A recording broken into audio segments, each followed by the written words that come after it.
The news is how we find out what's happening in the world. It's how we form our opinions. Opinions based on facts. That's the key. Facts. Facts should be delivered to you by journalists based on the truth. But what if what they're delivering you isn't the truth? What if it's stories that are manipulated to make you think a certain way, to follow a certain narrative, different people's agendas? And what do they do to those who go against that mainstream narrative? Those who try to expose the truth.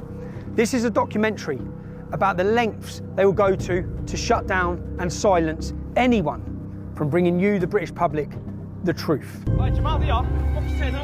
I lost my job over this. Non-disclosure agreements. He's a nasty little piece of shit. Swung the hockey stick over his head and hit me in the spine with it. Well, it's so baby, he wasn't aware. This kid was out unconscious already. That's just malicious. I'm not standing, you're not going, but no, because what you're doing, I know what you're doing. Tommy, I am gonna mince your kids, mate.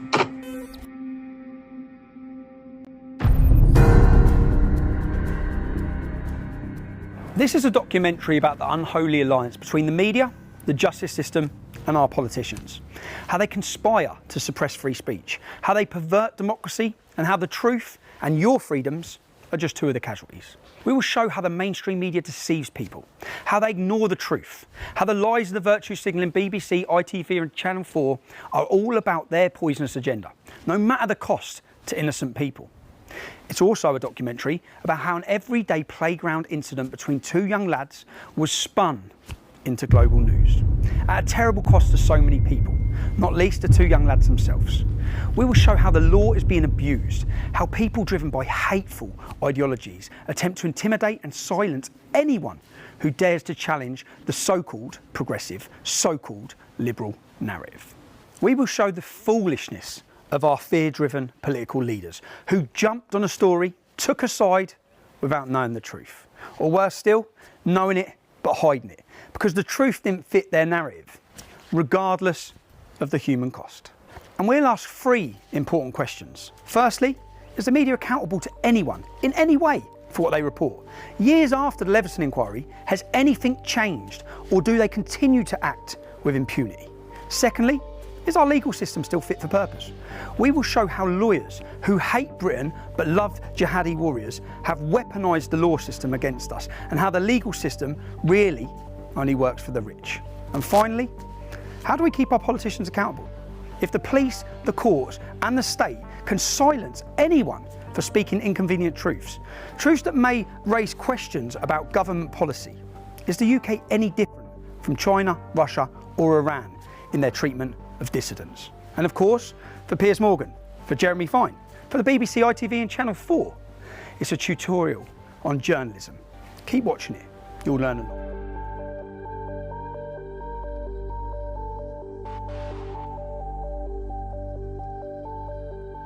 Our story appears to start and end in a brief playground incident at Almondbury Community School in Huddersfield. A playground scuffle. One boy poured a bottle of water on another child. The school dealt with it, and that should have been that. 3 weeks later, however, a video clip of the incident surfaced, and within hours, with the help of lawyers and the ignorant rantings of ITV's Piers Morgan and the BBC's Jeremy Vine, it was made into a global news event.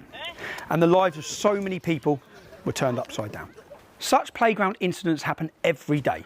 So why was this spat between two boys transformed into global news? Well, one of the boys was white, and the other a Syrian refugee. At which point the truth of the matter was buried beneath an avalanche of agendas and opportunism.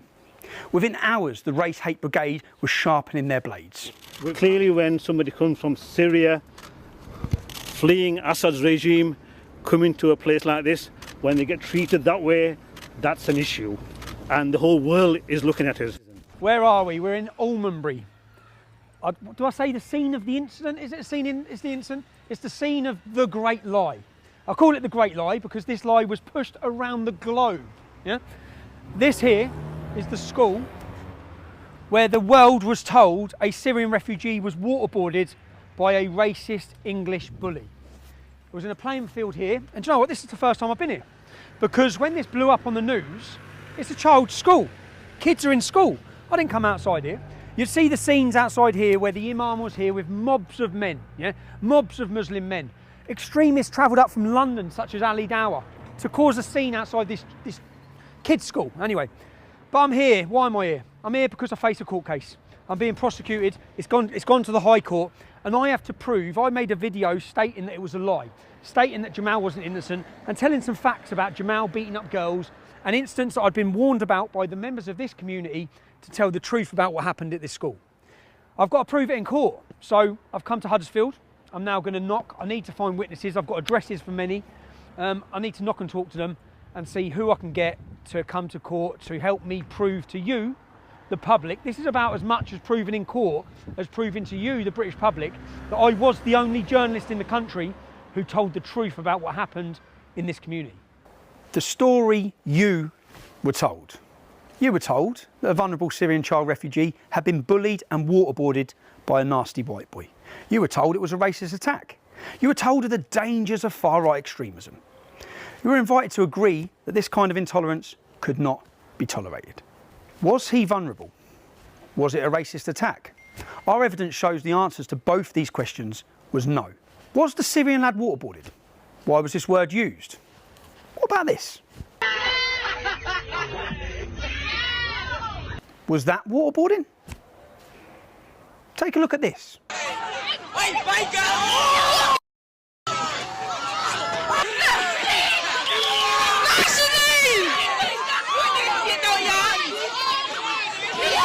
It shows a group of non-white children beating up a white girl. It went viral online, but it wasn't touched by the mainstream media. It wasn't made into a global story. Why not? Meanwhile, the usual suspects had lit the fire and were gleefully stoking the flames. Everybody was exposing the scumbag that did this, who I hope gets severe retribution. And of course, the politicians. They're always quick to jump on the bandwagon. Theresa May, Sajid Javid, Naz Shah, Nicholas Soames, Winston Churchill's grandson. Such moral outrage. And it's not just the media and the politicians.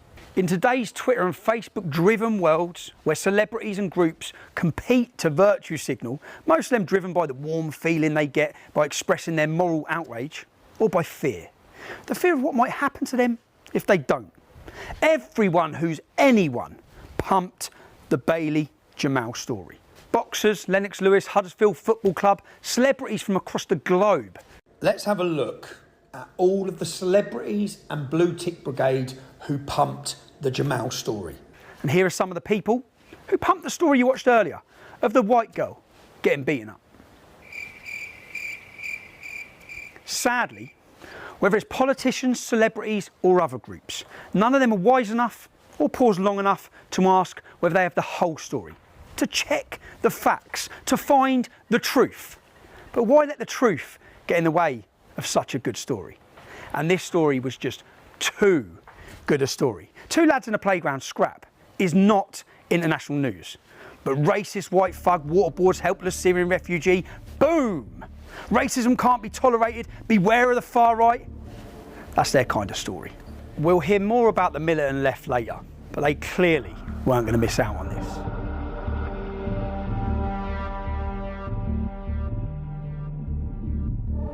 Well, representing might be too harsh a word, but I'm here as a concerned citizen. Mohammed Amin Pandor, a mufti on a mission. He rushed to Almondbury from his mosque in Batley, a town at the far end of the district. In fact, there's 40 mosques closer to this school. But perhaps Mufti Pandor had his own agenda. You see, his little brother, Councillor Shabir Pandor, is the leader of Kirklees Council in Huddersfield, and they were having some pretty bad news days at that time. By the way, Mufti Pandor, he's the same guy who ordered the Islamic mob to come to the school in Batley and demand the sacking of the RE teacher who showed a cartoon of Muhammad in a discussion about free speech. Look at what we do as a community and you'll understand our stance. So what has happened is totally unacceptable. Yeah? And we have made sure that the school understands that. The teacher has been suspended. The teacher has been suspended.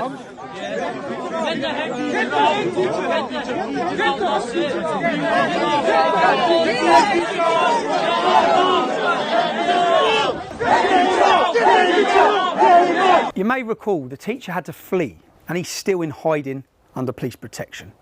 Luckily, he hasn't ended up like Samuel Paty, the French teacher who was beheaded for having a similar discussion in a classroom about free speech. You see, free speech is essential for any society wishing to maintain intellectual and social progress.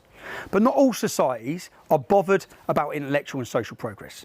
Should we be silenced by the demands of Mufti Pandor and Sharia law? Should we sacrifice our freedom of speech?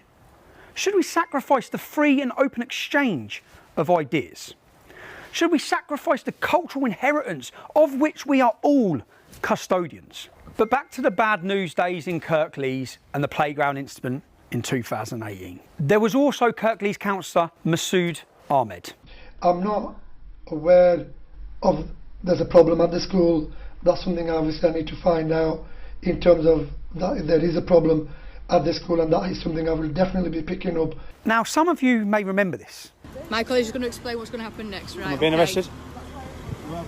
I am being arrested. Causing a breach of peace. I've caused a breach of peace. I'm being arrested. But the content of what you're Can we just say streaming. The content of what I'm streaming, I'm being arrested for breach of the peace. I'm being arrested for breach of the peace. You've all watched this. You've all watched this. You've all watched this. You've all watched this. Can you get me a solicitor? Can you get me a solicitor? Can you just turn off your live feed? Can you get me a solicitor? Turn off your live feed, please. Yeah? Do you understand what I've just said? No, can you explain it again? What does that mean? What does that mean?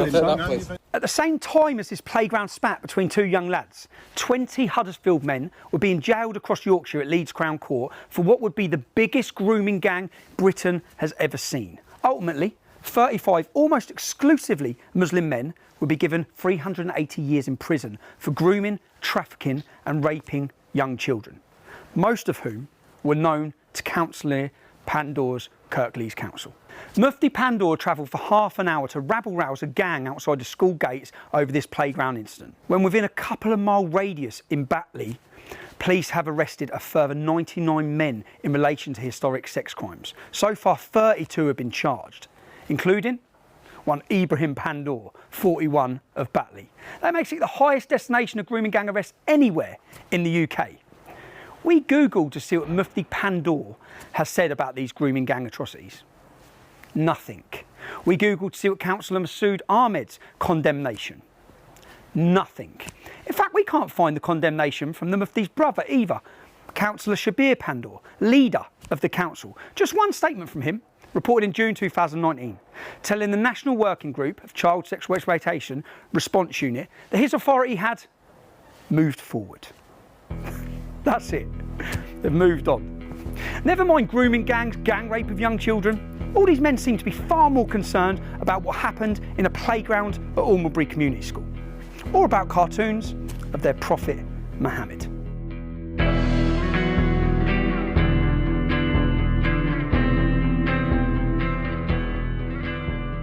I think I now realise how difficult this is going to be, because everyone we've spoke to today, they're all confirming what I said was true. Everyone's confirming what Jamal was like, including school staff. But as soon as I mention this camera, as soon as I mention court, I need someone to come to court, they just totally silent straight away. No one can have said that. No one can have said this. You jump in, it's raining. But I'm realising how difficult it's going to be, but I have got an idea for that now, after today. So, but first stop McDonald's, yeah? Let's go to McDonald's because I'm starving. It's been a long day. Yeah, I see you on YouTube. Yeah. I see you. Smaller in real life, isn't Nice to see you, man. Nice to meet you, bud. Shall I offer you a drink? No, I'm fine, thank you. Cheers, though. Sure. Yeah, thanks, man. Very nice to see you. No, thank you, bud. Hello. Steve, how are you, mate? It's Tommy. I'm good, mate. Bro, mate, have you still got all those hidden cameras? Yeah, of course I have, yeah. Could I borrow them? Really?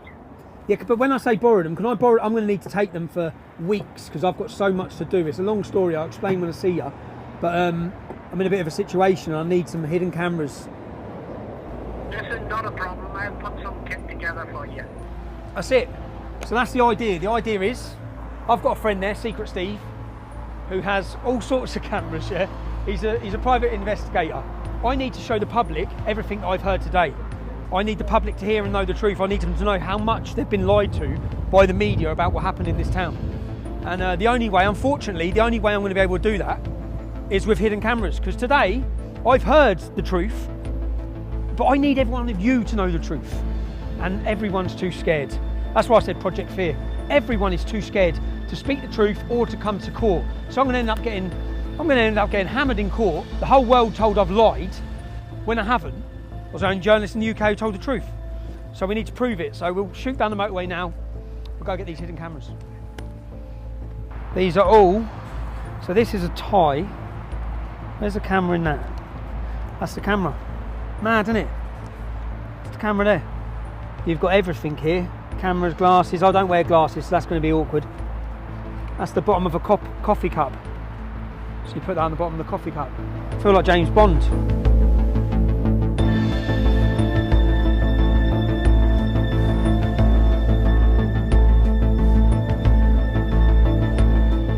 This today,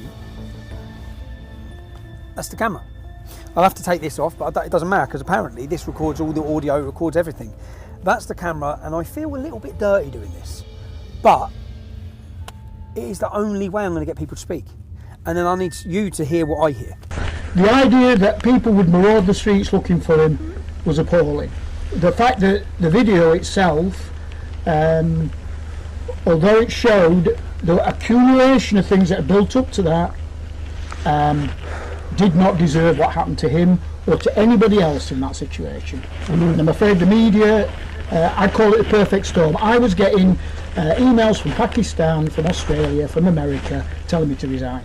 So it went worldwide, and I'm afraid I came into teaching to help poor people, and they got rid of me. I've got a problem here. I lost my job over this, and as a result the council has told me that I cannot speak to anybody ever about it. So unfortunately... Well, you lost your job over the Jamal Bailey thing? I was there when it happened, I was there when I dealt with all the situation, and then Ofsted came, then Trevor wasn't there anymore. That's all I can say. I can't get a job, so that's where it's left me, and I can live with that, but Bailey were only 15. I can't live with that. That's different. He's got a young man. He's a young man with a life that he should be. He's an articulate lad. He's got a lot about him. That's terrible. I can't. No. Okay. If I do, I could get myself into real trouble. No, okay. I could, really serious trouble, legal trouble, because part of the council's... You've signed an NDA or something? Correct. So they've said you can't discuss it. And what was the NDA? So you keep the pension? So you get a pension? Yeah. Fucking hell, bruv. I have to be very careful about what I say to it. I'm not allowed to talk about it. I really am not. So I can't discuss it. I can't discuss it with the media. I've always wanted to have my say against it, which I've never had. Never been allowed to have. Never been allowed to say goodbye to my staff. Was just told to leave. So I worked there nearly 30 years, 20 years, and never got a card, never got a goodbye. This whole thing was just used. The whole thing was used, yes, to push them in. And hijacked, and by the right of the political, I'm quite a political person, by the right and the left, it was hijacked and spun all out of proportion, and now we've got problems. But essentially what I've got... So what you'll meet is a wall of silence. What a mess. It is a mess, but it's a tragedy. It's a tragedy for Bailey. I'm not sure Jamal will get anything out of this ever in his life, positive out of it either, necessarily. He might have got a few silver coins from Judas, but that's about it. You know, that's it. The thing is that the incident happened 6 weeks prior, or weeks prior. And then on the same day at the same time, I've looked at the timings, the GoFundMe set up, the statement's released. Well, now you see you're putting a picture together. And then they've built it up. I couldn't comment on that, but you've got a picture there. They built it up as a racist incident. Correct. He's Syrian, he's English. Done. Correct. Job done. Already, that's gold, yeah? I know that's gold. All I hope that's recorded. I can't turn a computer on. So I just pray that's got the audio and the visual, and it's not pointing up there, that we've got it, because that was the head teacher, and that's the first visit, and I know this is going to work. So I now know, just off that, I didn't think he'd talk. I thought he'd shut the door in my face. He didn't. He seemed like he wanted to talk. There's a lot he wants to say. So, but yeah, let's go. Next stretcher. This is exciting.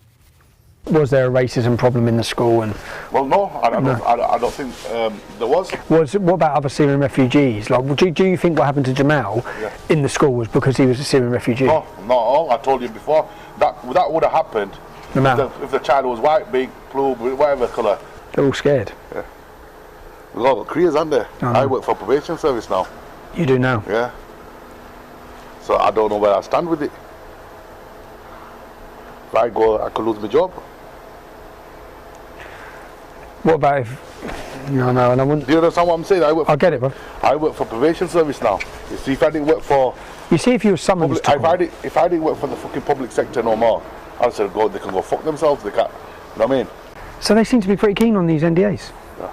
Who is that? Kirklees Council. But I can't disclose that with you. Like what?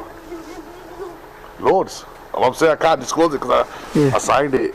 That incident was talked about by Theresa May at a G20 summit. Somebody asked her a question about it. We were then Ofsteded by 5 of the top inspectors in the country. Then only send 1 registered inspector. We had the head of safeguarding. I had Amanda Spielman, the head of Ofsted, speaking to me about it. If you want my honest opinion, they said, get up there, I don't know who they is, get up there and shut that school. Get up there and get rid of this. Get rid of the problem, over the Bailey. Correct. Over Jamal. Correct. Get up there and get rid of it. But why do you think that is?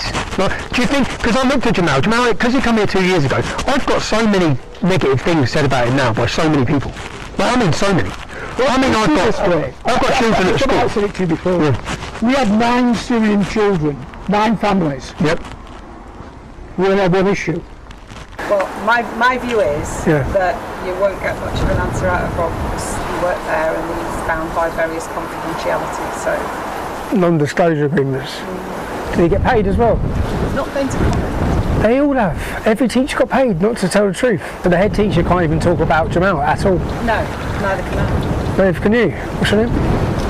Well, if you work it out, it must be a good one, mustn't it? Oh yes. So, did you work there as well? No, I was the chair of governors there, but so it's not. My issue is you're not going to get anywhere. Really. No, yeah. And Rob wouldn't talk to you either, so it's. They're trying to. It's pointless me even giving you. I told the truth. Your contact details. Okay. It wouldn't work with it. I told the truth about what happened that day. I am not even arguing. His life was destroyed. Well, that's not fair either, is it? As a racist bully, and he weren't. And he wasn't. I know. And I both know that. I know. Unfortunately, the truth is just. How much money is it? I can't say the figure because if I say the figure, it goes out.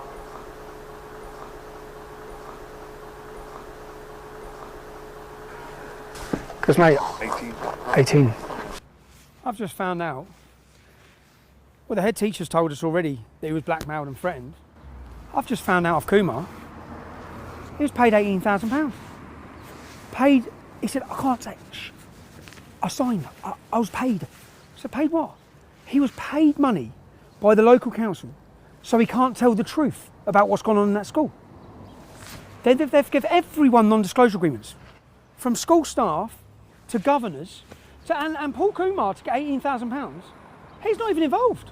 If you live here, if you live in this area, your tax money, he's got 18 grand. What must the head teacher have got? He must have got 6 figures. How much money have they spent on this lie? We put in a freedom of information request to Kirklees Council to find out exactly how much they had spent of taxpayers' money to get the silence of their staff. They didn't answer the first request. They avoided the second. Only when we sent them legal letters, because they have to by law answer these questions, did we get our answer. They had spent over £250,000. Nearly £275,000 of taxpayers' money was spent making people remain silent. But they've spent money silencing everybody, so no one can ever, this is forever, once you sign that agreement, no one can ever tell the truth. While they pushed this manufactured lie that destroyed lives, schools, communities, everyone's life. I've seen life after life after life, person after person's life destroyed, while the council, your local council, Kirklees Council, give away hundreds of thousands of pounds to make sure that the truth can never be told. I can't believe it. I knew from day dot, I asked myself the question, when this was blowing up and I knew the truth, I kept saying, how come no teacher's telling the truth? If all those teachers know what's gone on in that school, how come none of them are coming out and saying? Well, now we know. Now the whole world's going to know. Because Kirklees Council paid them not to. Unbelievable. Unbelievable.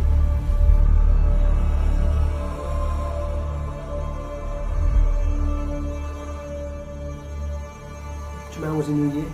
Yeah, he was in the same year as me. What was Jamal's attitude like at school? He wasn't very nice. He called female teachers bitches. He just didn't really have respect for the female students, to be honest.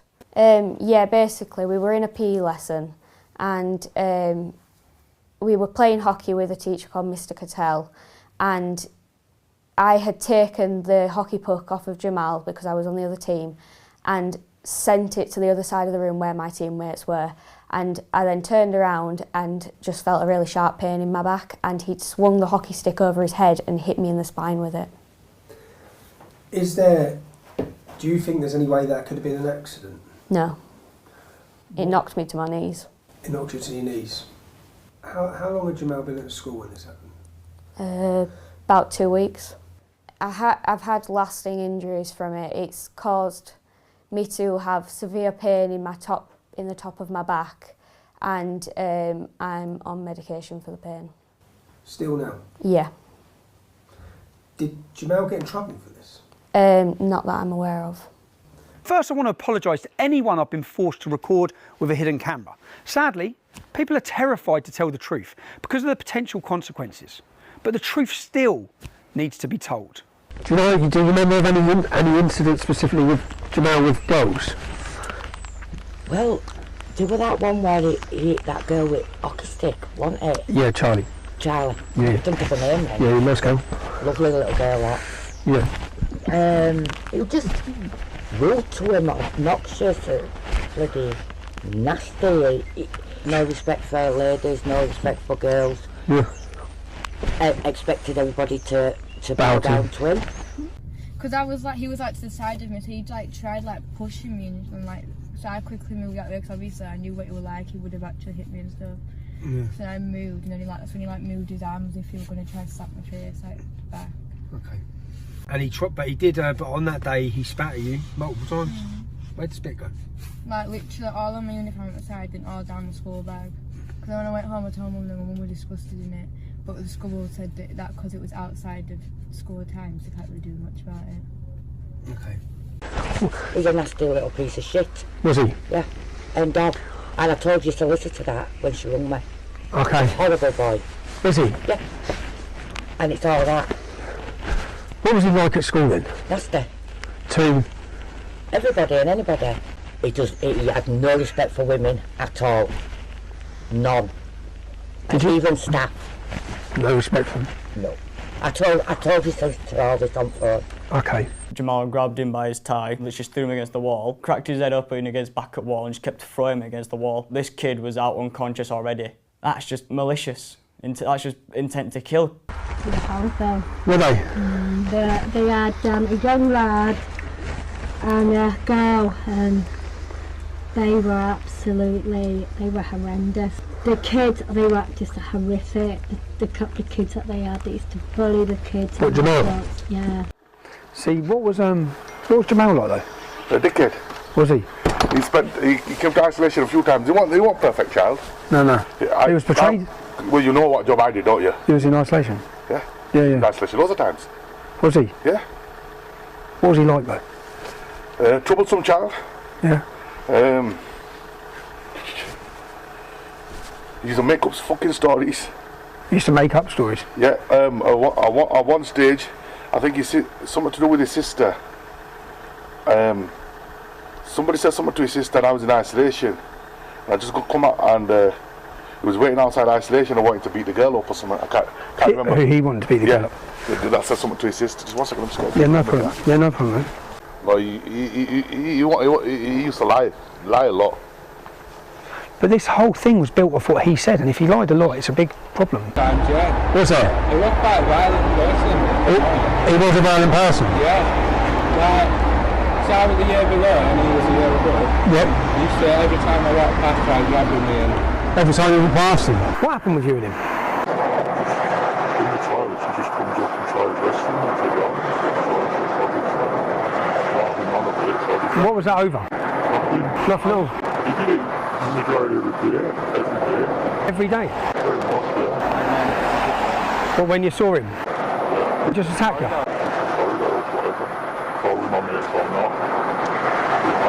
Was he like that with lots of kids? Not really, no. Just certain kids?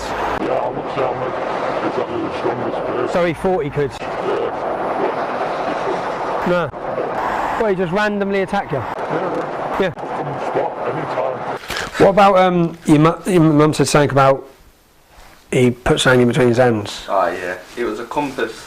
I remembered it yesterday, just as you went. It was a compass. It got a compass and he was going around like, when he got to me he went proper hard into me, made me bleed and everything, and I think it was Miss Ennis that proper gave him a telling off. Okay. You know, you said, so say like that incident there, you said some girl said something to Jamal's sister and he waited outside to beat her up. Well, there are testimonies from several children who alleged they were being bullied by him. Younger children, little girls, mostly girls. Is Jamal the innocent victim you've been told? I gathered these testimonies over just a few hours filming in Huddersfield. I could have carried on. Yeah, I was waiting outside isolation to beat the girl up. And about the lies? Yeah, I'd say about Jamal, he used to tell fibs. Several times he got investigated. And it just fucking turned out to be fucking lies. The fact he always lied is a big point. The fact that you know that the police, the school investigated incidents where he said things happened, and they turned out to be made up. Yeah, it was fibs. They couldn't have happened. It couldn't happen because of I think there was one. The child wasn't even in school that he accused. I can remember. Oh my God. Yeah. Oh my God. I'm sure he accused us another guy called Jaden. I can't remember his last name. Called what? Jaden. Jaden. He accused Jaden of something. And when me and Miss Ennis investigated, it was fucking bollocks. Not very likeable, really. No. You know, about what he was going to do to sisters and what have you. To Bailey? To Bailey and to others. Oh, and to others. But not a very nice boy. When you say what was he going to do to the sisters? Well, he told Bailey he was going to rape them. Told Bailey he was going to rape his sister? Oh no, and I've tried to argue that it was in the public's interest for them to know the truth about Jamal. And they was just retaliating. Yeah. You know, which most people do if somebody threatens their sisters. Yeah. But Jamal seems like every kid I've spoke to that he attacked was younger. Yeah. Bully. Who, Jamal? Yeah. Yeah, that's what I'm finding out. Yeah. That's what I remember. He said he was going to stab him, so I think it was science or something. Yeah. If I remember. He said, yeah, so he goes to come and then, what are you saying now? Because that thing of him getting caught with a knife in school, it's like, what? Caught with a knife and a screwdriver? Yeah. Bailey gets expelled for pouring a bottle of water? Yeah. What the fuck?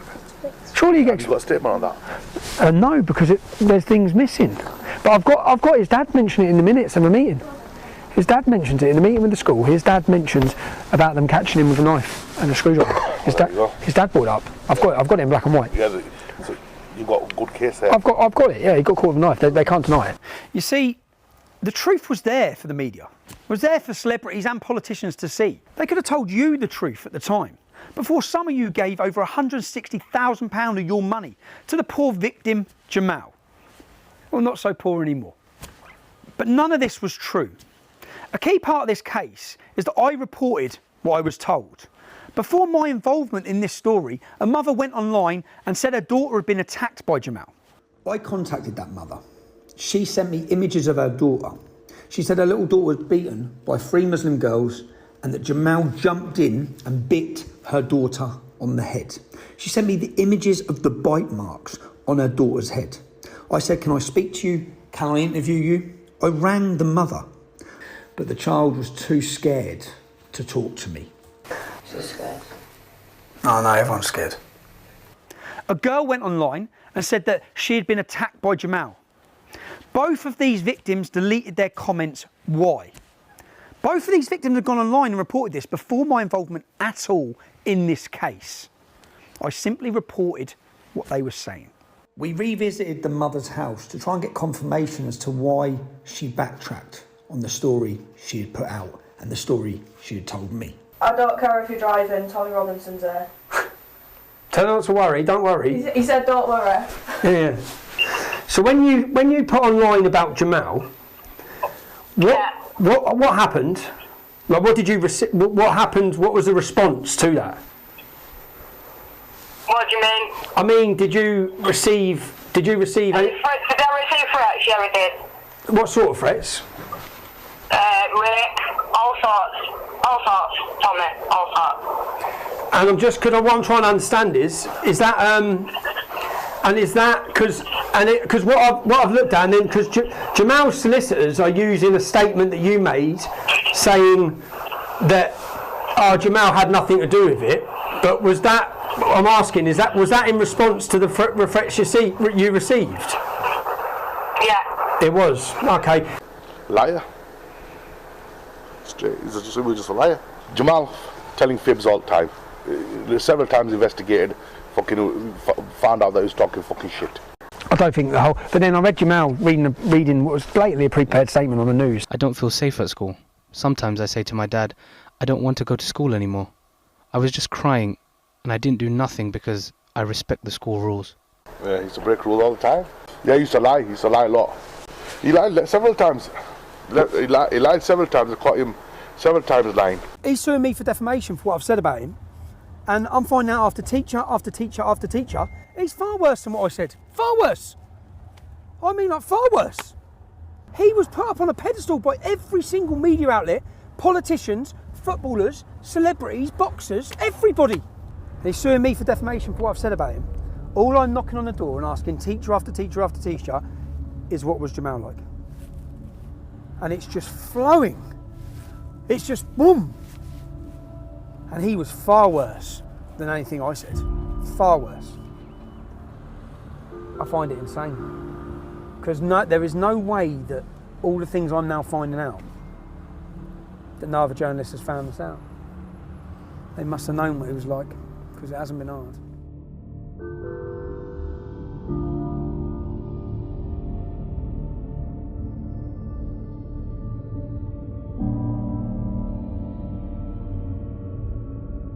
But I would portray Paul Bailey was disgusting. It really was. Cole, because that's what I spoke to loads of people who said, no, Bailey wasn't a bully. No, he wasn't. He wasn't racist. His mum had a bit of a gob, don't get me wrong, because they used to live up here. Yeah. Bailey wasn't like that at all. He had two half-caste sisters, so how could he have been bad, you know? But Bailey wasn't racist. That far from it. Yeah. He wasn't a bully. He was a good lad. Oh no. I see him along there, and he'd always say, "Oh yeah, no, she was right," you know. But even doing, because he got portrayed, the way the media portrayed it was that Bailey was a horrible racist kid, and that Jamal was an innocent little refugee. He wasn't. Not far from it. So you were told Bailey was a bully, and he was a racist. He wasn't a saint in school. He'd be the first to admit that, but he wasn't a bully or a racist. The police concluded there was nothing racist about the scuffle, yet you were told he was vermin. You were told he needed to be dealt with. He was vilified by the media, by politicians and by celebrities. Bailey a bully? Bailey a racist? Not according to his teachers and other children. Not according to his head teacher of his school. He was a 15-year-old kid, and he would have been, could be, have a great future. He's a very articulate lad. He's got a lot of issue about justice. Yeah, I think, you know, I could have seen him being a lawyer or something like that because he has that in him. Really? Yeah. And he would stand up for his peers in school where he felt things were fair. Yeah. You know, he would do that. I just want to tell the truth about Bailey. Yeah, well... His life was destroyed. Well, that's not fair either, is it? As a racist bully, and he weren't. And he wasn't. I know. And I both know that. I know. Unfortunately, the truth is just... But Bailey didn't even get to sit his GCSEs because of this campaign of hate, this perversion of the truth. What about Jamal's broken arm? Which the world was told was because of bullying. That was a lie. School incident reports record that he had been punching a much younger child in the face while holding him in a headlock, and he was pushed off him, fell and broke his arm. The police considered the incident to have been dealt with properly. I think he picked, and I don't know who, somebody pushed him to get him off. He started calling my mum a white fat bitch and stuff, and then he like... You started calling your mum a white fat bitch. a white fat bitch? And then I went up to him, and then I chucked a bottle at him, and then he put me in a headlock, and then my mate pushed him off me. And I believe that's how he broke his arm? Yeah. So he had you in a headlock? Yeah. So he physically assaulted you? Yeah.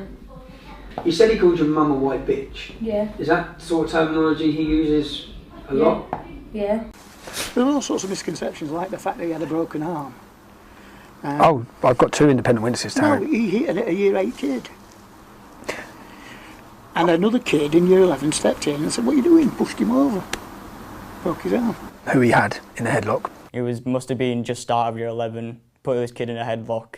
One of my friends wasn't having it, didn't like how he was behaving, grabbed him and just threw him off him. Like anyone do break up a fight, they just like throw him off him, but this wasn't a fight. This was an all-out brawl, one-sided, completely one-sided. Because this kid had no match against Jamal. Just threw him off him and he landed on a curb. How big was the kid? Jamal was in year 11? Yeah, half the size of Jamal easily. Okay. You know, I know he was 12 and Jamal was 15. But it was like kind of like half size-ish, kind of like up to shoulders kind of thing. Yeah. But he still had no match against him. And my friend just grabbed him, threw him off him, and he landed on a curb. And that was like it. So I've read it reported by Jeremy Vine and in the newspapers that that was an incident of Jamal being bullied. No, exact opposite. He was bullying this kid. So you see, people thought that was all part of it. But that's, do you know why can somebody be thrown to the floor with a broken arm? But do you know why they thought it was part of it? Because the solicitor said it was. No, well, that's not true. That genuinely is not true. I could even name it. I won't, but I could name the child in year 8 that he did it to, and I could name the child in year 11 that stepped in. So someone stepped in because basically the school was a pretty good place. Kids had good values. So if you saw a bigger kid hitting a little kid, you'd step in and say, "What are you doing? Get off him." And we even had it where... Do you know what he said to the year 8 kid? No. Called his mum a white slag? Yes. Now I've got that on camera as well. Now you say it, yes, he would have done that, and that would have been incredibly provocative for him. Even in his statement to court, Jamal claims they were forced to relocate from Huddersfield for their own safety to a different part of the country. Really? Because the records say there was no racial motivation and there was no threat at home. That's what the records say. And this is why the authorities, they refused to move them. And while all this was going on, records also show that his dad, Jihad, his dad's name is Jihad, he'd threatened to kill himself if the rest of his family weren't brought in from Syria.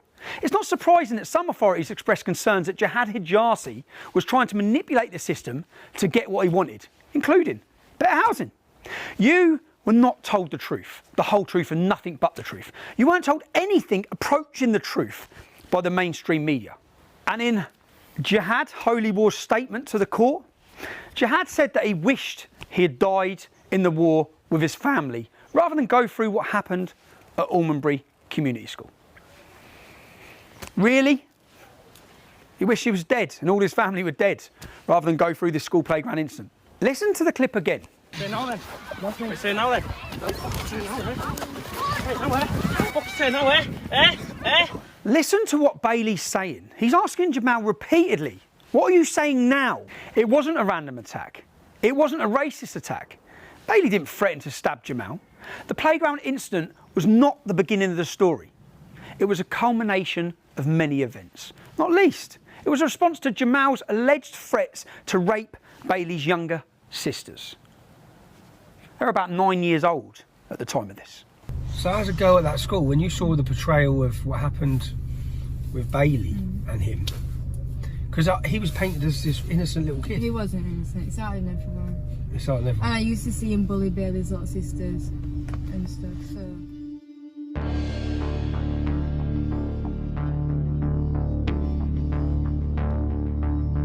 Everybody was exposing the scumbag that did this, who I hope gets severe retribution. I hope his parents take action, right? Never mind anything else. What are you producing here with this vermin doing what he's doing here? That's not Britain. That's not what we do as a country. You can hear him there describe Bailey as vermin. Words are important when you're on a daytime platform and people listen to what you say. What do you do to vermin? You exterminate it. You kill it. Lowlife. Called him a thug, but worst of all, he demanded severe retribution against this child. At the same time as this, Jeremy Vine was reporting. He didn't tell people the bully's name, although he was finding it hard not to name a child. Instead, he told his followers where they could find that name. Now, this is a direct response of both of your reporting. Because when you reported, you can follow the timeline and the repercussions of what that brought. What I've done here, in 2018, there's a charity called Tell Mama that records Muslim hate incidents. Even though they've been, in the past, penalised for exaggerating the figures, let's work off their figures. They say there are over 1,000 hate incidents, with 325 of them being online. Some of them Islamophobic, which means criticising Islam as well. Here, I've printed a piece of paper for each one of those hate incidents. 327 hate incidents online against the entire Muslim community of the UK in 2018. The 325 Islamophobic comments, they're the ones you read about on the news every day.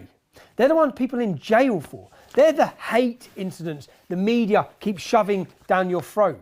So each piece of paper here represents a hate comment aimed at a child after a playground dispute.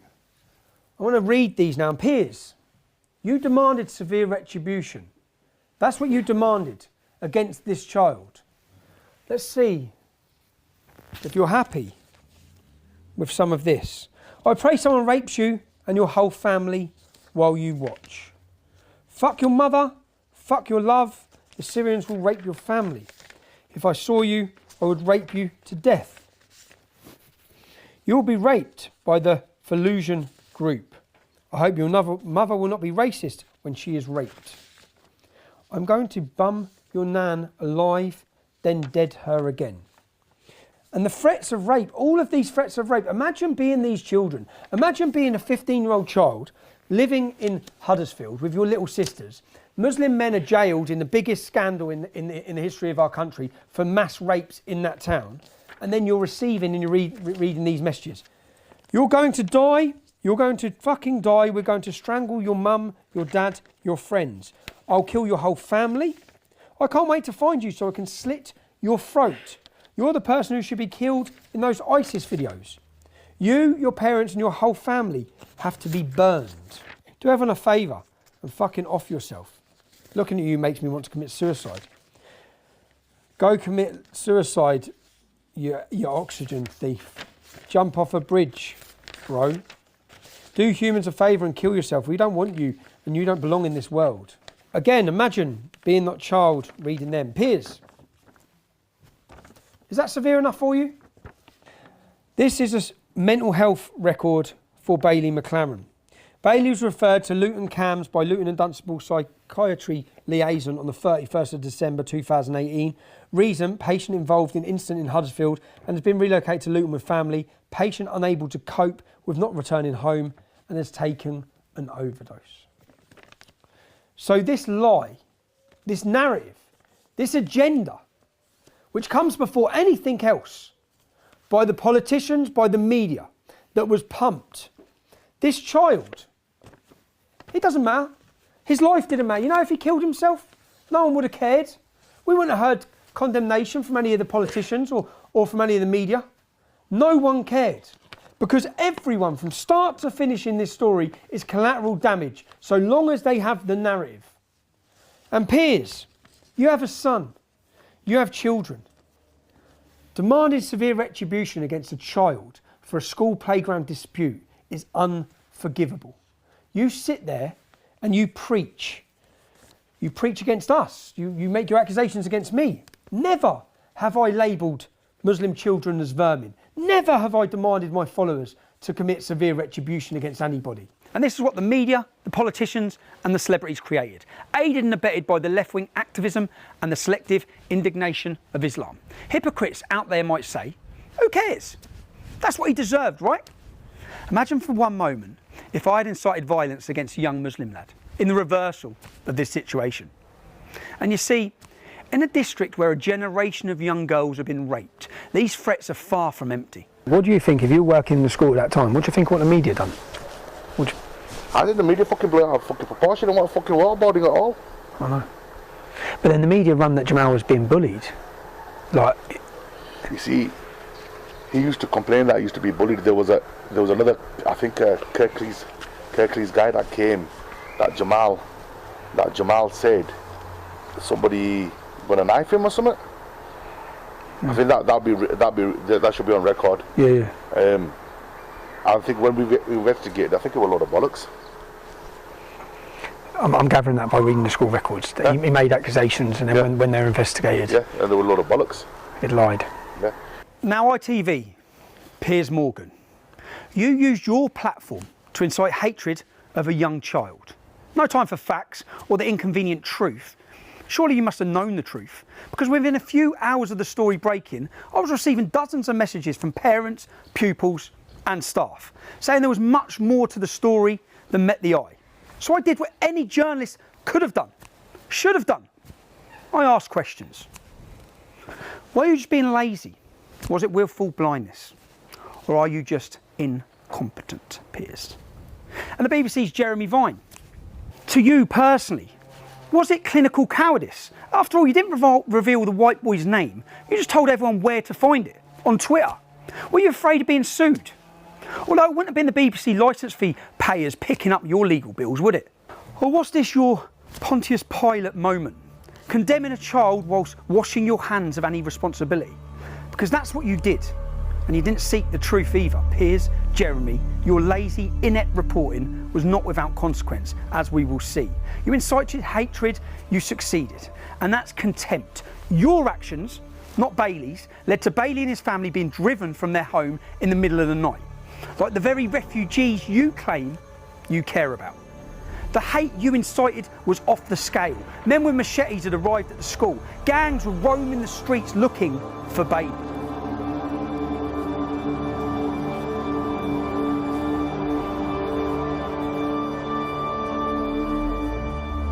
West Yorkshire Police told Bailey's mum that the terrorism threat had been raised to red. They had intelligence of people coming from Bradford to get Bailey and his family. Rather than deal with the threat, they moved Bailey and his family to a place of safety. So, whilst one child had the support of the whole country, had the support of the Prime Minister, Sajid Javid, the local football club, everyone rallying behind this child, £160,000 donated to him. The other child, in this incident, his family were driven from their home. Threats, groups of men looking for him, ready to commit violence against him. And the police stopped the mum. So the police took the family, the police went and got the family to get them out of their house through imminent danger. And they were taking them to relocate them here. Let's have a look. The Night Inn. This is the accommodation that Bailey's mother, with two 9-year-old sisters and children, were being relocated to. This one-star hotel, where rooms are rented by the hour, next door to a brothel. The imam, who brought a mob of men up to the school, he has 3 mosques within a stone's throw of where we're standing now. Bailey's mother, through her sense, looked up this hotel, saw it was owned by Muslims, read the reviews that it's a prostitute racket drug hole, yeah, and got out of the police meat wagon with her children to take them to safety herself. But this is where Kirklees Council were housing those children and that family. This is the most Muslim populated area of Leeds. That family were taken to so-called safety, yeah, surrounded by mosques in what is a Muslim ghetto, yeah, which is why I'm getting bibbed and going to cause a scene now. We went to see from neighbours what it was like at the time of the incident. I think it was a BMW X5,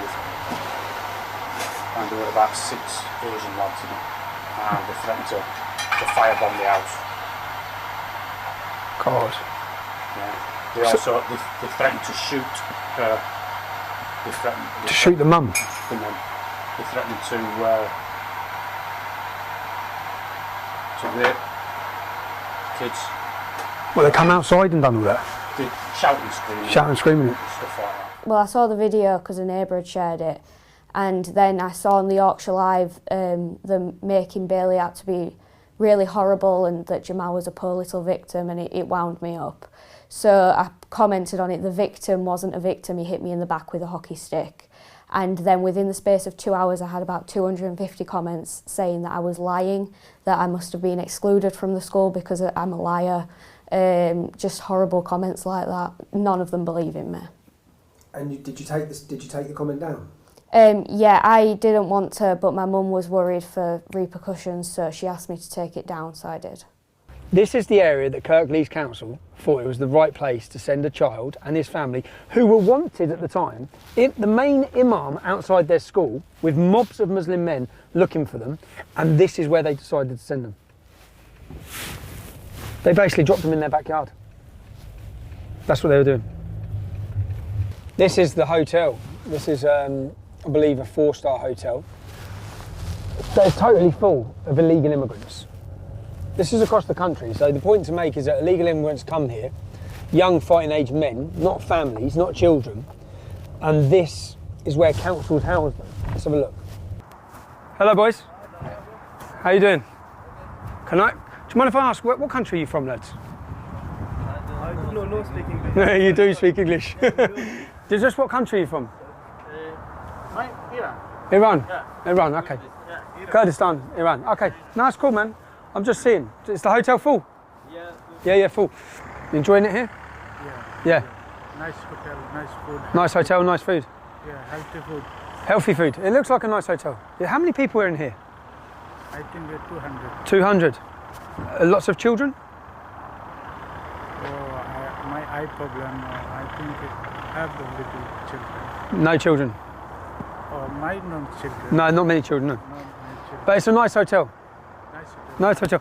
It is a nice hotel, and if you look at where the other family were being housed in Beeston, and you compare it to this 4-star hotel, nice food, as our friend says. Healthy food. Yeah, hello, bro. Hi. How you doing? Hey, do you want to come back in? Yeah, we're off now, mate. We're done now. That's nice. Yeah. Do you know what they have in here? They have a full-time doctor and nurses, full-time stationed in here. Full-time. So you know when you can't, my dad tried to get a doctor's appointment earlier, couldn't get one. Full-time. Full-time. The food's bad? The food's bad? Is it free? Yeah, it's free.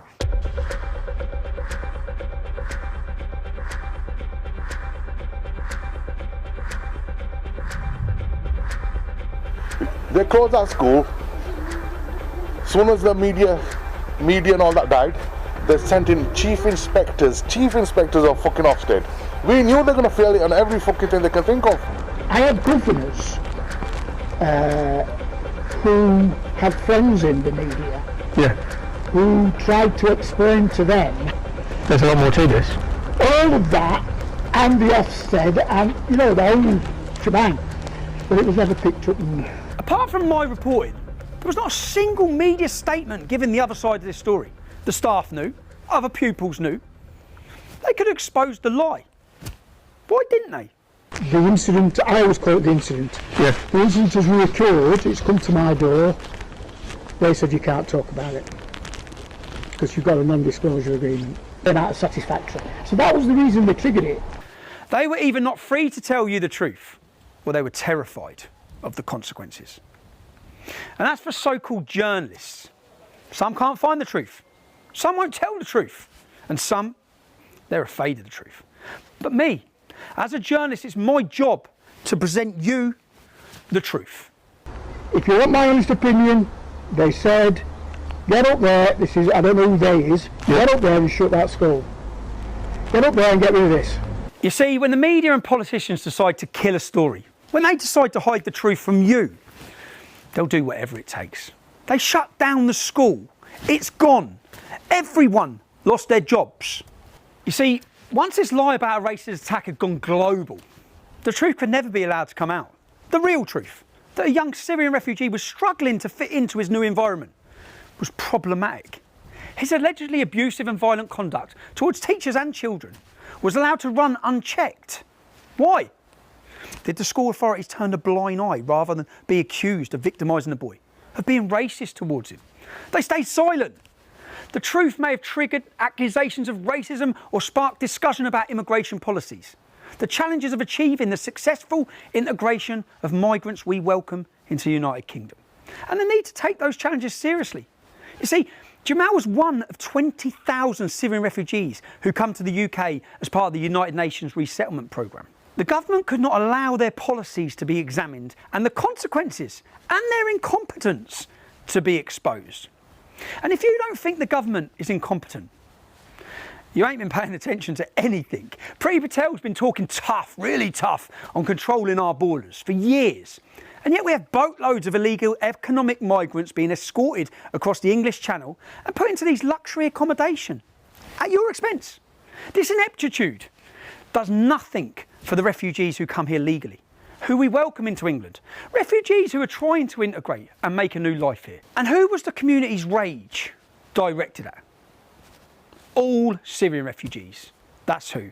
When in fact, there are many families of Syrian refugees in the area. We're told, all of them delightful, working hard to settle and integrate into the country they can now call home. I spoke to multiple refugee families.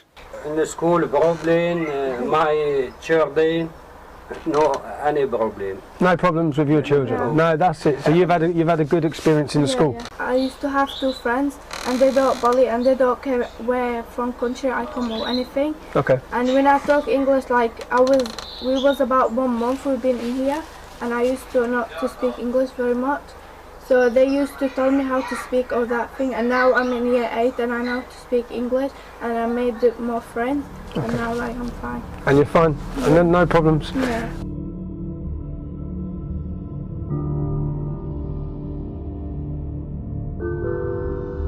I don't feel safe at school. Sometimes I say to my dad, I don't want to go to school anymore. I was just crying and I didn't do nothing because I respect the school rules. Who told Jamal to go on camera and say this? Who arranged the media tour? Who encouraged him to take legal action? He was originally going to sue the school for not looking after him and then decided to sue me instead. Who told him to put this in his statement to the High Court? You see, Jamal doesn't like to break the school rules. Here's the problem. This is his behaviour record. Almost 100 codes for bad behaviour. Truancy, verbal abuse to teachers, physical violence towards pupils, and lying. Yeah, there's plenty for lying. You see, I haven't got all of Jamal's school records. Large sections of documents I was given were blacked out. We tried to get access, but we weren't allowed. And the lawyers wrote to the court to explain they had misplaced documentation. And finally, as you can hear, the lawyers decided what they were going to allow me to see. Whilst I was preparing my defence, Jamal's lawyers decided what I could see. And this global news story wasn't an accident. It was all carefully planned. You see, the day before the video went viral, a GoFundMe page was set up for Jamal. And the video went viral the day after a criminal record check come back on Jamal. Why would his lawyers do a criminal record check? Well, they had to make sure this was financially beneficial exercise, wasn't going to be derailed by an unhelpful past. 15-year-old Jamal, his record was clean, by the way. Mohammed Akunji, the jihadist lawyer of choice, was immediately on a global media blitz. Listen, about Akunji himself, I'm after him for my own reason. Right, okay. Nothing sinister though, is it? Oh, fuck, no, journalistic. Oh, journalistic, that's good. Oh, no, fucking totally journalistic. I want to get all the background on him. You reckon he was a member of that? Yeah. Al-Midra Haroun are a prescribed terrorist organisation. Almost 60% of terrorists in British prisons are ex-members of this organisation. They kill, they murder, they slaughter. That is the organisation that Mohammed Akunji and his brother were allegedly, according to this top mainstream Muslim British journalist, they were members of it. How does a Syrian lad find himself working with a jihadist lawyer of choice before this video even went out? Before anyone has seen this viral video? Within 2 weeks, the lawyers had been made the beneficiaries of the GoFundMe page of £160,000. A plan to sue the school, that was put on hold, and the plan to sue moi for libel was launched. What riches had these lawyers promised Jamal and his family? School records were edited.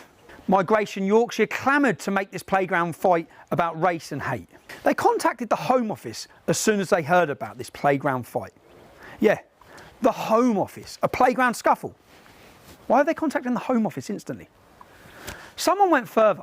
You see, we had this school incident report analysed by a graphologist, someone who analyses handwriting. It appears to show that a second person with very different handwriting doctored the report to allege that Bailey had threatened to stab Jamal. Even though all the witness reports mentioned there was only one teacher there, so only one teacher could have done an incident report. So, with the careful planning of the jihadist's favourite lawyer and the enthusiastic support of some useful idiots, it was possible for the lies to go round the world twice before the truth had had a chance to put its pants on. I now need to mention other repercussions of what happened in Almonbury. I was being sued for reporting the things that were said to me about Jamal. I had to defend myself. The judge had already ruled that I was not allowed to argue it was in the public's interest for people to hear a different perspective of Jamal. I had to prove that the information reported to me was true. That's not the kind of burden placed on Piers Morgan or Jeremy Vine. Piers can describe Bailey as vermin without being held to account. And who is behind propagating this deception and the lawsuit against me? You see, this is where we get to meet the most sinister part of the unholy alliance. All sorts of people are helping out, but leading the posse from the front, it's the jihadist lawyer of choice. He represented Shamina Begum. You know, the jihadi terrorist that's out in Syria? He represented, I think, Michael Adebolajo, Lee Rigby's killer. I think he's even had to change his name because he's got such a terrible track record. So this is the lawyer who's suing me, and who the media celebrated that he had served me papers, even though I wasn't in the country. If you've pillaged, if you've plundered, if you've raped and you've beheaded, and you say you've done it in the name of Islam, well, these are the lawyers for you. The lawyers who stepped forward for ISIS-Bide Shamina Begum, who've been fighting to get her back into our country, who defended Michael Adebolajo, who beheaded Lee Rigby. This is Mohammed Akunji. And his colleague, Farouk Bajwa, who's been banned from claiming legal aid. Yeah, banned from claiming legal aid for putting in fraudulent expense claims. Let me rewind a bit. Let's go back a few weeks. There's an important piece of background information to this. Don't know the full ins and outs of it, but basically to inform that a group call themselves Antifa UK. Yeah. Heard of them? Yeah. To be honest, I kind of haven't. And Antifa Dundee, it basically says I'm planning to help possibly kill Tommy Robinson because they know where he lives and want to silence him. They've got their hands on, it says they've got hands on some AK-47s, to make petrol bombs and stuff. And allegedly say they're going to put these petrol bombs through your door when he sleeps. They say they're also planning to attack a few MPs. Now, at the heightened tensions with multiple Osman warnings, they now take back the radar phone, the one option we have to go direct to the police, and they are removing it at this current moment. Where are you from? I'm from the counter-terrorism policing unit that Carla works with. Okay. So Carla and I work very closely together. So what did you just say? Basically, the radar phone or whatever it is. Yeah. The phone, the emergency phone. We'll be taking that back. You'll be taking that back. Yeah, those phones are designed for a. No, are you for real? Like so when there's a heightened threat and people have come to the house and the address has been put out where my kids are, you're then going to take the panic phone back. It's Christmas 2018. The police come to my family's home to tell me that people in Antifa, far left violent extremist organisation, are planning to kill me and my family. See, who were the first to comment on this video? Well, Mohammed Akunji of Farouk Bajwa & Co. Of course, the jihadis' lawyers of choice, but also Mike Stutchbury, an independent journalist, an Antifa activist. So the jihadist lawyers knew Antifa were planning to kill me, then actually commented on the video of the Osman warning. You see, what happened next is interesting, although not interesting to the Solicitors Regulation Authority or the Law Society, the people who should be interested in the integrity of our lawyers. It will be live streamed. I'm not in charge of the filming or anything like that. That's down to the guys over here. And yeah, literally nobody wanted to do this, so we thought, what mug can we find who would agree to this? So two lawyers who know Antifa are planning to kill me seek out an Antifa extremist, hire him for one day, just one day, and send him to live stream the serving of papers to my home, my family's home. Papers which had already been served, by the way, with a gang, when my wife and children were there. When they knew I was abroad, lawyers commissioned the Antifa extremists to broadcast my home address in order, as they put it, to cause a spectacle. The law firm or the lawyer who's been, sort of taking the lead on the Tommy case wanted to make sure, doubly sure, that A, Tommy got the letter. Actually went out two different ways, and he wanted to make a bit of a spectacle out of it. And this is all very amusing. A group supported by Mike Stutchbury came to the home that my wife and children were in on a Sunday afternoon when I wasn't even in the country. So let's have a look at Mike Stutchbury, who calls himself a journalist, who promoted this event, who shared it and encouraged it, who found it amusing that my wife was so scared she had to ring the police. My wife has been sat down and told in her home that Antifa are planning to kill her. They're planning to kill our family and harm our family. She's been told that she may get acid in her face. Well, how do you think she felt on a Sunday afternoon whilst my children are playing outside on their bikes? To be told that Antifa were on their way to our home. Let's have a look at Mike Stutchbury, the man that sent them. Here he is self-admitting that he is part of Antifa.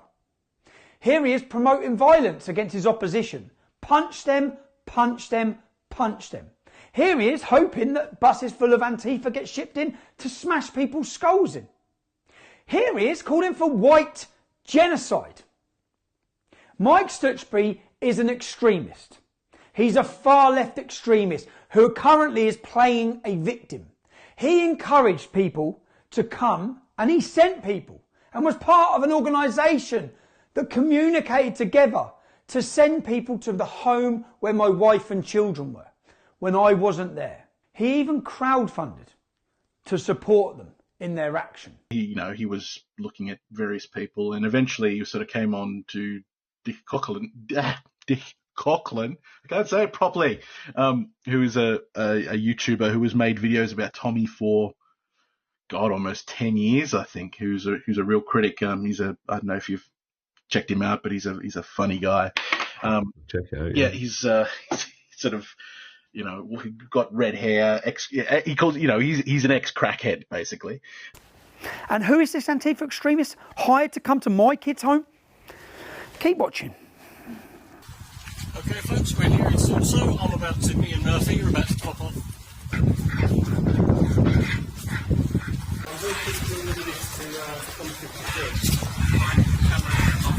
I went up to where number and they said, right, we'll take that from him, we'll make sure he gets it. And later that night, the Antifa extremists hired by their lawyers had a message for me and my children. And on that note, see, on that happy note, oh, by the way, Tommy, I am going to mince your kids, mate. Let's have a look at the man that they sent. The man that you can see the Muslim lawyer handing privileged documentation, giving this man my children's home address. That's what he done, fully aware of the serious danger my family are in. And he hands them my children's address. They then come to my children's home. My wife gets a phone call. My children run off the drive. They lock themselves in the house. They ring the emergency 999 call for the police to come. They press panic buttons. They need support because Antifa are coming. They came, they told the Muslim lawyer, he's fully aware they're coming to live stream where my family are. They live stream and dox the name of the road. They doxed the door number. I went up to where number and they said, right, we'll take that from him, we'll make sure he gets it. The man specifically chosen, he was chosen. He says in his own video. The lawyer in this case was a guy called Mohammed Sanimi Akunjwa, who works for a solicitors in London called, I shit you not, Farouk Bajwa and Co. Solicitors of London. I get asked by this guy that they've decided that they're going to, Tommy Robinson is going to be served legal papers so he can be sued by this family. And they asked me, do I want to be the one to go along to serve the legal documents? Let's have a look at who Dick Coughlin is. Let's look at some of the things he said. Here he is promoting hatred against black people. Serious, this is a crime. The comments he makes are a crime. Here he is promoting hatred against Pakistanis. Here he is, singing a song promoting anti-Semitism. Singing a song about lampshades being made out of Jewish people's skin from the Holocaust. Third right, you're a good killer kite. We're white, far right, and we're gonna have a fight. You in the outskirts, you can go in the gas chamber, then we'll throw you in the pit. We're just following orders, man. We're trying to get paid. You might get out of here, but you'll be a lampshade. A self-confessed, racist, anti-Semitic crackhead was sent to my children's property. He talked about raping my wife in her skull socket. He talked about my children being fed through a meat grinder. He talked about burning my house down whilst masturbating with my family in it. Now, other than to terrorise my wife and children, why would any sane person do this? It worked, okay?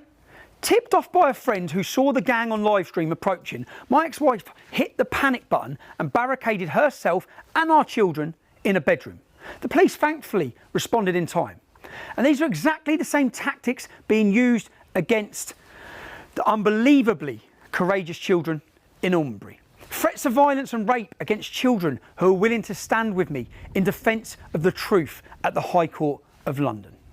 The video release, media, GoFundMe, Antifa, it all happened at the same time. It was coordinated, and it was about hate and making money. And how that far left activist, who appears to be an anti-Semitic, Jew-hating, black-hating racist, came to my home with his gang and threatened to kill my children. These lawyers, the mainstream media, they don't care about refugees. They don't care about Jamal. They don't care about the truth. Say that bloke who made the video saying he's going to kill the kids. Yeah. Can you, if you didn't do it, I know 100%, give a statement. I know, I was there. Okay. Give a statement about that. She complained about it. She contacted, we'll remember, it would have been the liaison officer at the time, to ask if he was arrested. I found out his address and I gave you all the information for him. So even now, say now, looking at that, can he be arrested now then? I don't know what happened with the previous report, because when we search on our system that we currently use, He probably got buried. I can't see any crime report that was linked to it. You see, the next day, knowing I'd been provoked with threats against my ex-wife and my children, no doubt thinking they would catch me conspiring to commit violence and lock me up on a conspiracy charge.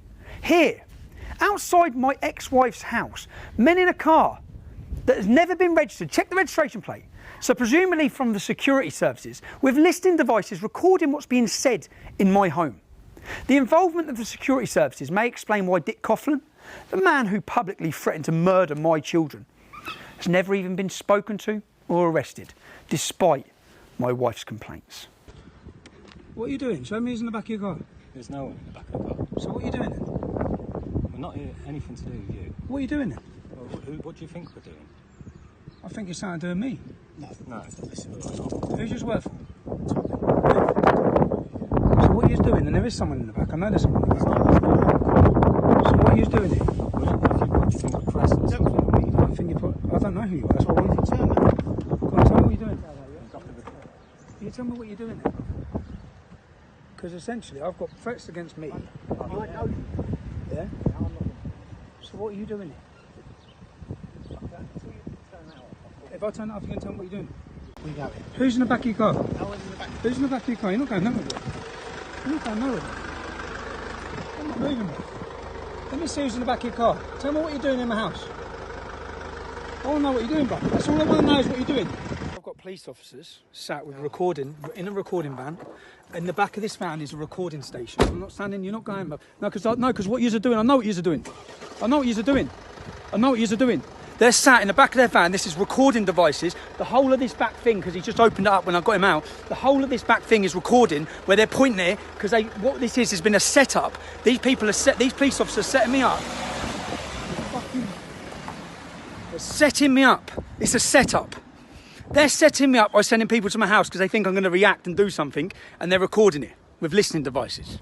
We checked the vehicle registration plate outside the house on the government website, and there's no such vehicle. Let's not forget the politicians, our fearless leaders. It was only when I went alone to the home of self-declared journalist Mike Stutchby to ask him why he had done what he had, and why he thought it was funny to intimidate my children. Some of you may Some of you may have seen that people have been outside my home, intimidating my family. The difference is, when they come to my home, 5 men come to my home. I'm on my own. I've had to move my children, who are scared and upset, and people encouraged people to participate in coming to my address. One of those such people who... It was only then that the fearless then Deputy Leader of the Labour Party, Tom Watson, steps forwards, ignoring reality completely. Every major social media platform other than YouTube has taken down Stephen Yaxley Lennon's profile because of his hateful conduct. Late on Monday night, Yaxley Lennon turned up at a journalist's home, banging on the doors and windows, demanding to be let in. And after being escorted away by the police, he returned at 5 a.m. and continued his intimidation. The incident was live streamed. He later warned journalists in a YouTube video to expect a knock at the door. Does the Secretary of State think that it's right that YouTube and the parent company Alphabet continues to give this man a platform?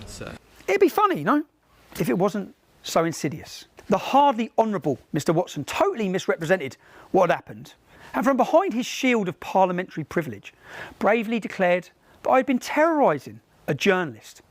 Journalist? Stutchbury's an Antifa activist who incites violence and wants to kill white people. Terrorising? Was I terrorising? Mr Watson bravely demanded that I be removed from YouTube. YouTube had only recently confirmed that none, not one, of my videos had broken any of their stringent guidelines, and my videos hadn't broken any laws. It was clear I hadn't harassed anyone, certainly not Mike Stutchbury, if indeed he is a journalist. But none of that mattered. My wife and children left their family home that night. They never went back. In fact, having their lives endangered by the jihadist lawyers. See, my wife started legal action against Mohammed Akunji and Farouk Bajwa's firm. But Mo & Co, Mohammed Akunji and Farouk Bajwa, you see, they weren't so keen on facing the law as they were on abusing the law to persecute others for financial and ideological reasons. On the 31st of March 2019, they promptly collapsed their law firm.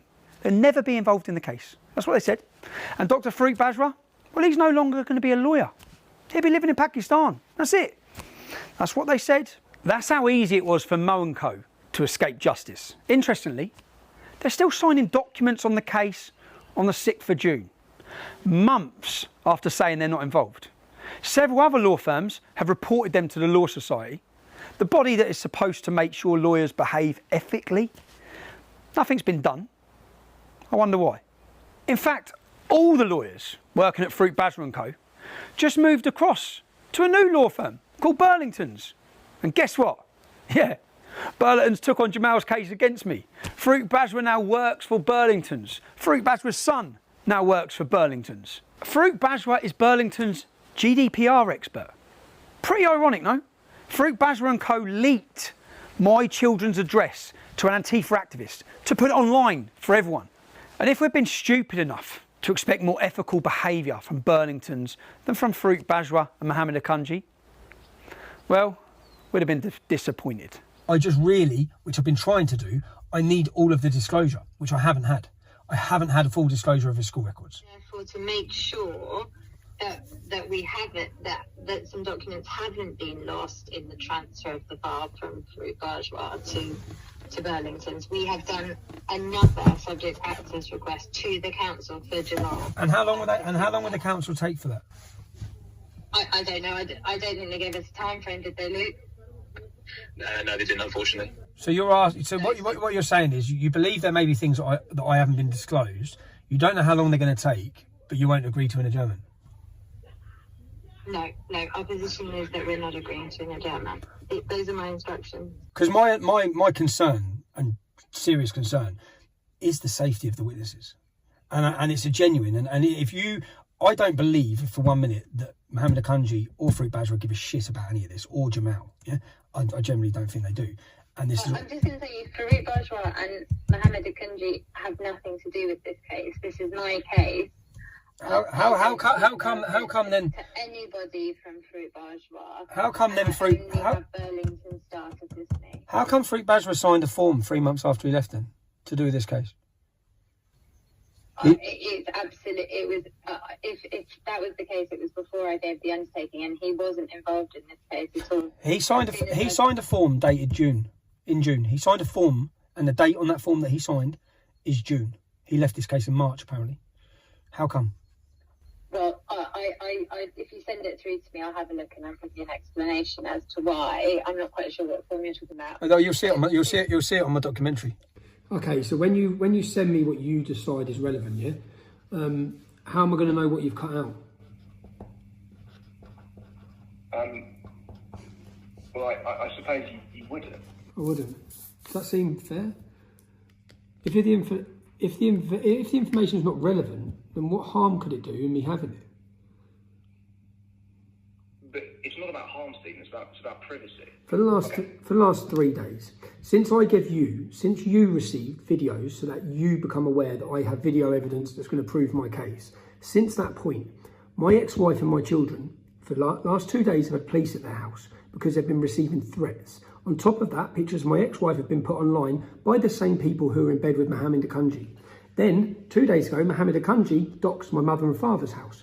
Last night, that house at 1 o'clock in the morning was smashed to pieces with bricks through the windows. Yeah, this is all going on in the background. I've been trying to get my stuff ready, but just so that you're aware of what's going on as to why I don't trust a word you say. When you have Farouk Bajwa's son working for your company, and Farouk Bajwa is the man that sent people to threaten to kill my children, I'm wondering why, in the last 48 hours or last 72 hours, since I disclosed information to you, why my family and loved ones have become under persecuted harm, of which is all detailed with police records and video footage of everything that's been going on.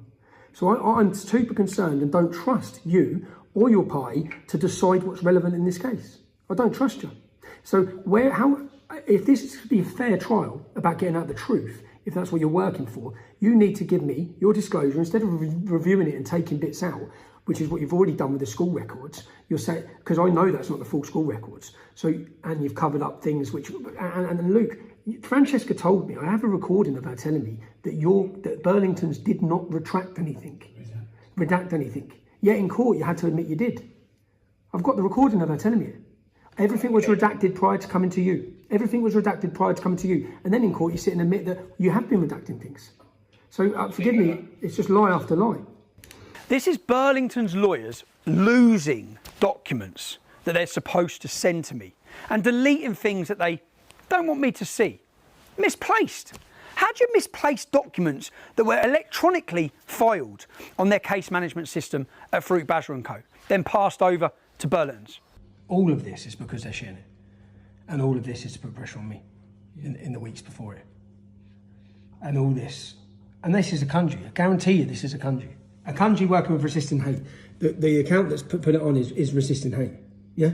Resisting Hate, who Akunji hired with Dick Coughlin to send to the house before. They're like his little minions. So now he knows that it's going to land on his lap, the whole lie that they've told, and this is the actions they use. Can't play the man, so they play the kids and the family. You don't need to be scared, Sonia, because they're doing this. They just called me and said goodbye. Yeah, I know, babe, but they're purposely just doing that. They don't got my number. But when they're doing this, they're just doing this to try and cause me shit and make you worry. So I know it's easier said, but you don't need to worry, yeah? They're doing this so that I don't beat them in court. That's why they're doing this, yeah? And I think they do know where we live. No, mate. Danny Barker rang me saying if anyone turns up to the house, just ring him and he'll come in a minute. Yeah, he will, mate. Yeah, it's me off. Oh, mate. Go. Oh, mate. Go. So,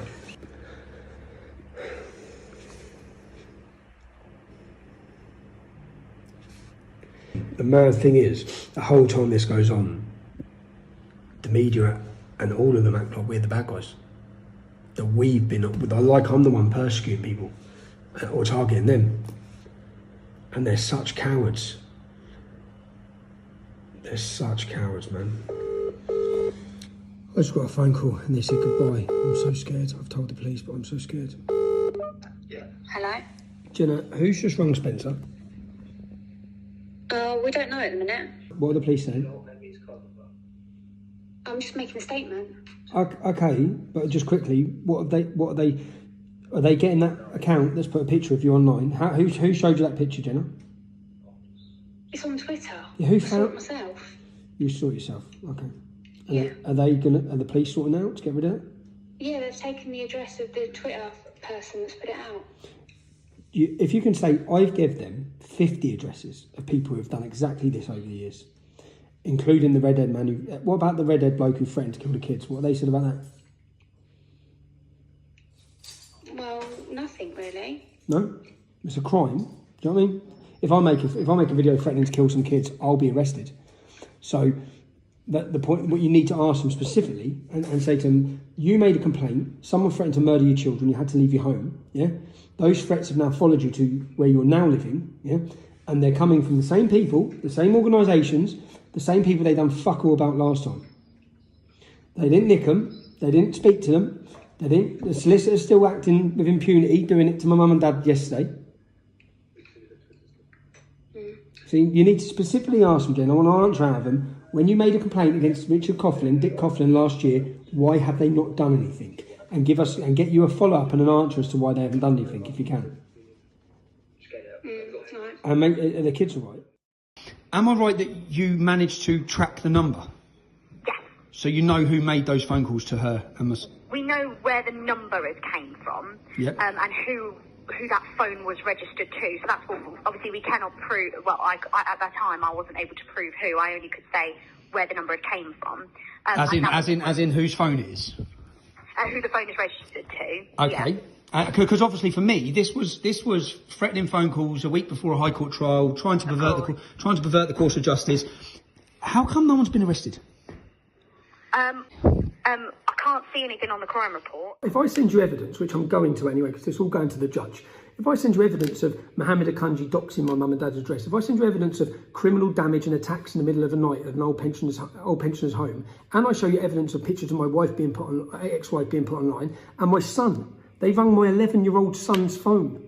The police are all involved. They've been threatening my 11-year-old son. Yeah, this is what's gone on. If I send you evidence of that, do you think you'll support an anonymity order to protect the children in this case? Stephen, I can't, answer that because I don't have instructions to answer that. I don't have conduct of the matter. But what I can clarify for you is some of the issues that I can give answers on.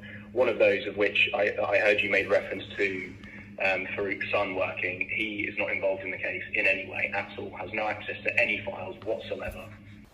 You've heard how Luke Hackett, he couldn't explain why they were redacting and deleting information from documents before handing them over to me.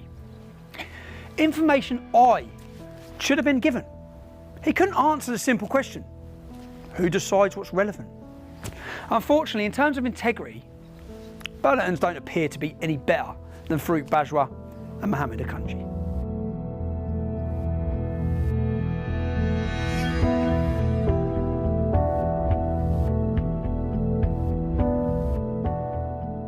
You see, I was told he'd violently attacked a girl. I was told he'd attacked someone as part of a gang. And I was told he'd threatened to stab someone. In fact, Jamal had violently attacked more than one girl. And we presented the evidence to the court, including the testimony of courageous children who came to court. These children weren't Tommy Robinson fans, but they came to the High Court to speak the truth. So let me just look at one of the pupils that come to court and testified. This young girl wasn't a supporter of mine, didn't support my politics, but she still came to court and testified. Let me have a look at her school record and read what her teacher says about her. Charlie is a very mature and hard-working member of the Forum. She has been an absolute pleasure to have in the Forum. She has represented the Forum in the school council and in various events across the school throughout the school year. She represents all that is positive and exciting about studying at Almonbury. Charlie is now currently studying law at university. Why would this girl randomly lie, before I was involved? Why would she then travel to the High Court of London and commit perjury because that is what the judge has found, that she's made it all up. And Jamal, the Syrian refugee, the one with multiple lies on his school records and behavioural disciplinaries everywhere, well, he was telling the truth. That is what he found in this case. Why would a mother post images and send me those images of her daughter beaten black and blue? Why? For what reason? Why would the staff lie? Why would the head teacher lie? Why would every single person who was recorded covertly lie about what Jamal was like? 12 different people lying about what Jamal was like. Why? You see, the judge has really helped us out here. The judge says people can lie for reasons that make no sense. Sometimes for no reason at all. He could not readily identify any explanation for why some of these people were prepared to do so and lie. He concludes the alleged assaults, they never happened at all. Despite Jamal's school record, which you've seen, the judge states the claimant's record is overwhelmingly positive. He acknowledged Jamal has a record of lying, but decides on this occasion it's Jamal who's telling the truth and everyone else is lying. Really? We waited 10 weeks for this? That's your conclusion? That's the logic from the highest libel judge in our land? There was no jury. That's right, there's no jury. All of these people were lying. But Jamal, he was telling the truth. Jamal, who could only find his dad, Jihad, to speak for him. Not a single teacher, not a classmate, not a friend, not a neighbour or a support worker came to court to support Jamal's version of events. Jamal, who says he only broke the rules a few times at school, and even then, it weren't his fault. His school record suggests something very different. I want to be clear and fair to Jamal. He denies every accusation against him, completely and utterly. On the day the 5 courageous children appeared in the dock, giving testimony against Jamal. Jamal didn't even show up in court that day to face his accusers. Neither did the press. The press actually left court when the witnesses stood up to give their evidence in my defence.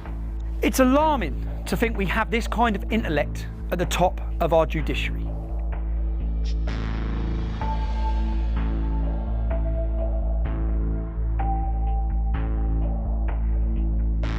The story of these 2 children is actually a story about free speech, or the death of it. It's a story about how the mainstream media is more interested in pushing an agenda than giving you balance and truth. How it continues, despite Leveson, to act with impunity. Is the media held to account for what they report?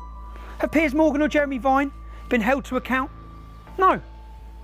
It's a story about how the law is being manipulated and exploited by the far left and Islamists to destroy the lives of anyone who speaks out against the accepted so-called progressive, so-called liberal narrative. Or about the poisonous influence of Islam's Sharia law in our society. Is the law fit for purpose? No. And it's a story about our government and judiciary's disdain for free speech and the truth, and the lengths that they will go to in order to silence dissent, especially with its new and increasing powers. Is our government being held accountable for its actions? No. Is the judiciary independent of political influence? You've seen all the evidence. You decide. Whether you agree with my politics is irrelevant. When dissent is crushed, free speech dies, and governments move one step closer to tyranny. The lawyers know the truth. Even Jamal's father, Jihad, he knows the truth about his son. They all knew the truth and were using Jamal to further their agenda, regardless of the consequences for Jamal. They continued to pursue the case, which incidentally has caused my divorce and bankruptcy. My ex-wife had to choose between her marriage to me and the safety of our children. I'm glad she chose our children. We're still best mates. You see, Jamal's lawyers told me very early on, if I apologised and paid them 50 grand, they'd drop their case.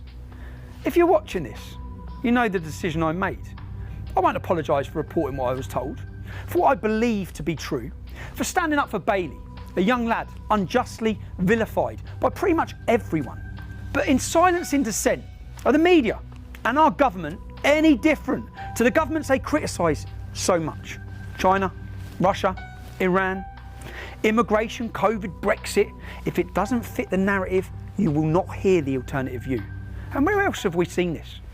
Where else have the media, politicians, police and social services hidden for truth for decades, fearful of being called racist? Grooming gangs. That's where. A cover-up of such horrific cost to thousands of young girls in towns and cities across our country. And nowhere worse than under the stewardship of Councillor Shabir Pandor's Kirklees Council. You see, hiding the truth doesn't protect community cohesion. It does the total opposite. It undermines trust in public institutions. It stokes resentment and conflict in our communities. Tragically, those who lead us don't seem to have the moral clarity or courage to speak the truth. They cause the division that they're trying to prevent. People ask me, was it worth it? Yeah, it was worth it. The truth is always worth defending. I'm still here. If you were born in the United Kingdom, you've already won the lottery of life. An inheritance from our parents and grandparents of freedom, equality under English law and democracy. If we allow ourselves to be silenced, that inheritance is rendered worthless. What legacy will we leave for the children and grandchildren who come after us? None of us can afford to let free speech die. We cannot and we will not be silenced.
If you've just watched this film, you've seen something that they worked tirelessly to hide. They didn't want you seeing it, which means they're going to come for me even more. Who knows where I am when you're watching this film now? What I'd ask is, they've taken my security and my stability. The one thing that allows me to continue to fight is knowing my children are safe, knowing they have stability and security in their lives. If you can support me by supporting them, that makes me able to work. You can support me at www.supporttommy.com. I can continue shining light on truth and can continue exposing corruption. I thank you in advance for your support. That support will go directly to my family so I can continue to do the work I do with a peace of mind, knowing they're okay. Thank you for your support. If you're in America and what you've seen in this film bothers you and you want to prevent it happening in your country, you actually have organisations that are willing to fight against it. One of those organisations you should check out is Justice for All, J4A.us. You actually have organisations and people willing to fight against these injustices, something we don't have in Great Britain.